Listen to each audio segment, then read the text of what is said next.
December 12, 1987. One uprising superstar, two giants, and a game that ended an era. A 24-year-old Michael Jordan walked into Chicago Stadium to face Hakeem Olajuwon and Ralph Sampson, two 7-footers built to dominate the NBA. What happened next changed basketball history forever. This is the night Jordan took on the Twin Towers and left them in ruins. By the end of 1987, Michael Jordan wasn't just a rising star. Averaging nearly 37 points per game while snagging rebounds, threading assists, and locking down the league's best scorers, he was already dominating. A one-man natural disaster. Explosive, relentless, unstoppable. But across from him, two monoliths, two mountains. Hakeem the Dream Olajuwon, a 7-foot post-up powerhouse, and Ralph Sampson, the 7-foot 4-inch who could do literally anything. A player decades ahead of his time, like Wemby, before Wemby. Just a year earlier, they had marched the Rockets to the NBA Finals. They dominated the paint and dismantled everything in their path. A throwback to the old rules: size wins, and guards don't carry teams. And facing them, a Chicago Bulls squad still years away from championship polish. No rings, no dynasty, just a young, hungry core and one generational talent about to break the rules. On paper, it wasn't fair. A backcourt against a skyline. But history has never been written on paper. It's written on nights like this. And for one of those towering Rockets, December 12th would be his last night in a Houston jersey. For decades, NBA dynasties were built on one universal truth.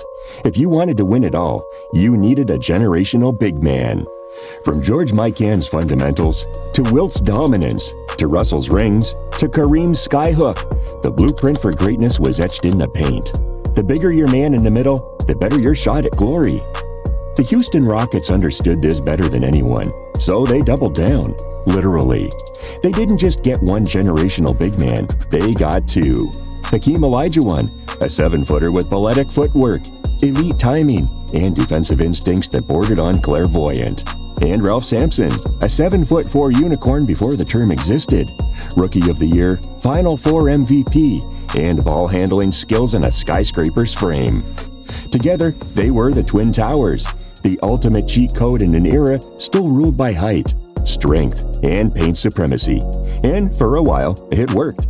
Just one season before this game, they took the Rockets all the way to the NBA Finals. The league believed they were the future, the next dynasty, the unstoppable force. But they hadn't faced the immovable object yet. All of that, the blueprint, the belief, the dominance, came crashing into one man, a 24-year-old Michael Jordan, who wasn't supposed to challenge giants, who wasn't supposed to dunk on centers, who wasn't supposed to redefine how the league operated. And yet, he did. What fueled him wasn't just ambition, it was personal.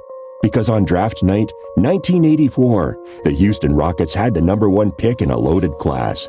And when it was their turn to call a name, they didn't say Michael Jordan. They said Hakeem Olajuwon. A phenomenal choice, no doubt, a Hall of Famer, a 2-time champ, an all-time great. But he wasn't, Michael Jordan. And that decision, Jordan never forgot. So on this night in 1987, when he faced the Twin Towers again, this time on his home floor, it was a reckoning. December 12th, 1987, the stage was Chicago Stadium. The Bulls had broken 50 wins for the first time in the Jordan era, finally moving past the fun-to-watch but not a threat label.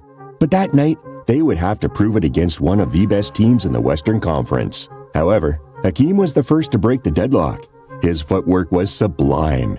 His spins were deadly. So much so that artist Gilmore soon realized he had no chance of stopping him that night.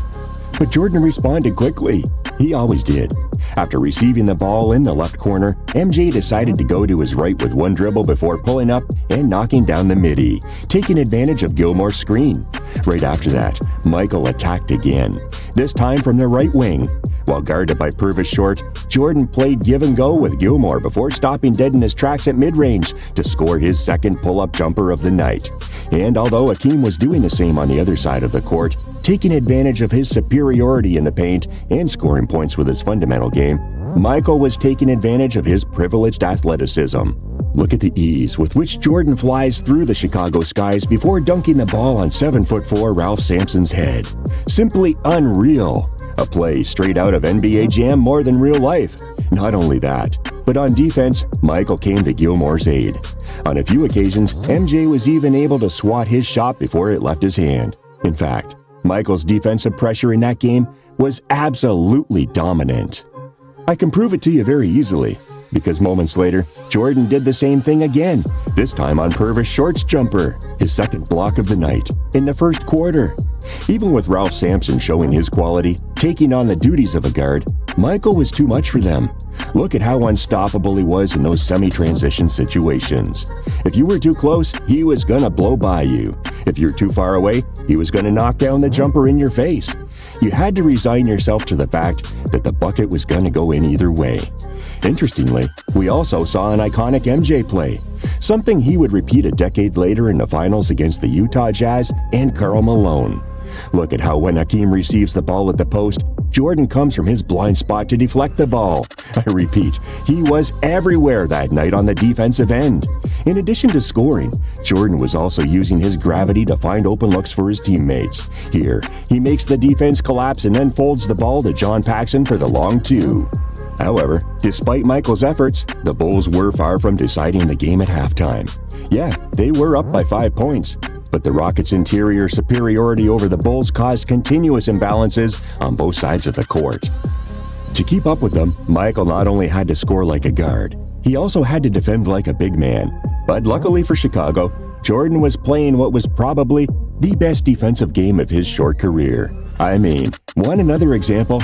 In fact, I'll give you the best example possible. On this play at the start of the third quarter, Michael Jordan strips the ball from Rodney McRae, again going from the weak side to his dribble. But not only that, Jordan comes out in transition like a rocket toward the Rockets' hoop. And when he gets to the paint, he challenges Hakeem to an aerial duel. The problem is that Michael was so fast that Olajuwon didn't even have a chance to do anything. Jordan dunked the ball with hunger, with anger, and a desire for revenge. He was sending a message to the Houston management, "You should have picked me." Or this other play, in which MJ comes back to help on defense when Hakeem has the ball in the post, and once again demonstrates his incredible timing to swat his shot. Normally, it was Hakeem who was flying through the air blocking everything, but tonight, Michael was dominating him. Of course, Jordan was also dominating offensively. Again in transition, MJ receives a pass from Paxson to finish with a layup between two defenders. In addition to the basket, he gets the and one. In half court, Jordan was also wreaking havoc. Always alert to the offensive glass, he was getting extra balls all the time. And not only that, he also had the poise and touch to shoot a floater over 7'4" Ralph Sampson. Meanwhile, he was locking down whoever was in front of him. This time it was the legend, World B. Free, who was about to run out of options due to Jordan's defense and is close to committing a turnover. Moments later, Michael reaches the ball on World B. Free's shot, getting his fourth block of the night. It had come to a point where Michael was in his element, or as the young people would say, he was in his bag. Using Corzine's pick, Jordan danced left and right with the ball until his defender couldn't keep up. Then he connected yet another mid-range jumper. And more importantly, Mike was also helping his teammates. On this play, after drawing multiple defenders, Jordan finds Pippen for the easy two. However, from this point on, the game became a total takeover. Jordan began using screens, this time from Horace Grant, to get the space he needed to shoot. Of course, on that night, he couldn't miss. Moments later, Jordan once again demonstrated his great off-the-ball skills to get wide open at 12 feet. From there, on catch and shoot, he drills the shot from the low block. But the show had just begun. Jordan was fast, too fast for World B. Free, and he used that to his advantage. On this play, he receives the ball, then goes baseline, then banks the layup before the defensive help is able to arrive. Moments later, he pickpockets the ball from World B. Free in a transition play that was practically guaranteed points or free throws for the Rockets. His defensive ambition remained the same. He was going to kill, and with just over 2 minutes left on the clock, he knew his time had come. Clutch time. First, Jordan jab steps the shit out of Rodney McRae, creating a path to the hoop for himself, Right after that, he takes advantage of Corzine's screen again to receive the ball. Then, in ISO, he goes all in against McRae, eventually knocking down the midi in his face. And although Hakeem manages to respond by going to the free throw line, Michael soon returns the basket with a great cut, in which, by the way, in addition to scoring 2 points, he's able to score them over Hakeem Olajuwon, who watches helplessly as he can do absolutely nothing to reach Michael's layup. And although Olajuwon is able to return the favor once again, in a game that looked like a 1v1, this time with a jumper from the baseline, the Bulls still have the lead on the scoreboard. And that forces the Rockets to foul the player with the ball. Of course, Doug Collins, cleverly, had given the ball to Michael Jordan. Not only does he knock down 2 of 2, but on the next play he knocks down another 2 for 4 out of 4. As always, in clutch time, he couldn't miss. And that was too much for Houston. MJ, he had done it. He had defeated the team that passed him over in the draft. He had emerged victorious in his duel with the Twin Towers. For Michael Jordan, this night was more than numbers. Yes, he got 44 points, 9 assists, 5 steals and 5 blocks in one of the best defensive nights of his career. But above all, that night was revenge. He proved that he wasn't just a scorer, but a defender, a playmaker, a closer when the fourth quarter came. Within months, he'd win his first MVP and his first Defensive Player of the Year award. By the way, the only guard ever to do so in the same season. But for Houston, it was the end of an era. That night was Ralph Sampson's final game as a Rocket. Within 24 hours, he was traded to Golden State. The Twin Towers were gone. And although Olajuwon would one day lift 2 titles, of course, during Jordan's first retirement, the dream of twin dominance ended in Chicago, ended by Michael. That night was a statement. Michael Jordan didn't just outplay 2 giants. He shattered the blueprint of the league. In 48 minutes, he told the world this game was no longer about height. It was about heart, will, and the refusal to be second best. For Bulls fans, it was a prophecy. For Rockets fans, a reckoning. And for Jordan, it was personal. The team that passed on him watched helplessly as he soared, defended, and destroyed. Some nights in sports are just wins. Others are warnings. This one, it was a warning to the league. You didn't pick me. Now you're going to feel me. That night, Michael Jordan became a legend. So, here's the question. Was this the night Jordan truly announced himself as a dominant, all-around player? Or do you think his legacy was cemented later against the Pistons, the Knicks, or the Finals? Drop your take below. And if you lived through the 80s, where were you the night Jordan destroyed the Twin Towers? We read every comment. If you live for legendary breakdowns, epic rivalries, and the moments that made basketball history, subscribe to First 5 Hoops and join a community of real basketball fans. And if you enjoyed this video, don't forget to like, subscribe, and hit the notification bell to stay updated with all our latest content. Thanks for watching, and we'll see you in the next one.